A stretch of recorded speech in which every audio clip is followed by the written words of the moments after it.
ቄደር ጥምቀት የምትፈልጉ ሰዎች ምን ያደረጋችሁ ናችሁ የሚለውን በትክክል ስሙ። ቄደር ማለት የንስሐ ጥምቀት ነው።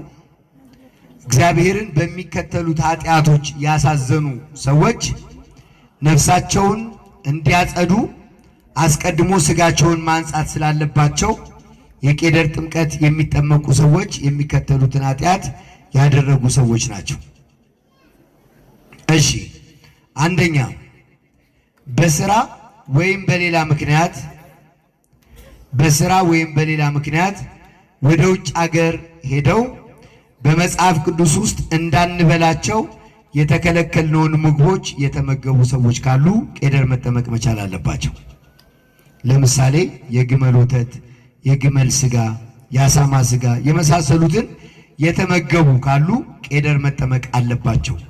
ሁለተኛ በሃይማኖታችን የማንመሳሰላቸው ሰዎች ጋር ከሃይማኖታችን ውጪ ከሆኑ ሰዎች ጋር በምንጣፍ የተገናኘ ወይም ግብረ ስጋ ግንኙነት የፈጸመ ካለ ቄደር መጠመቅ መቻል አለበት።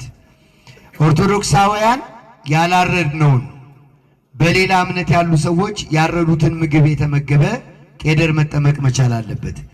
ከስጋ ዘመዱ ጋር ግንኙነት የፈጸመ ካለ ቄደር መጠመቅ መቻል አለበት። እየሰማችሁ ነው? እሺ፣ ሌላ ግለ ወሲብ የፈጸመ የዘመኑ ወጣት ትልቁ ችግር ግብረ ሰዶም የፈጸመ ካለ ሁለቱም ቄደር መጠመቅ ያስፈልጋቸዋል። ይሄ ግዴታ ነው። ከዚህ ውጭ ደግሞ በእምነት የማይመስሉን ሰዎች ጋር በማዕድ የተገናኘ ምክንያቱም ምንድነው?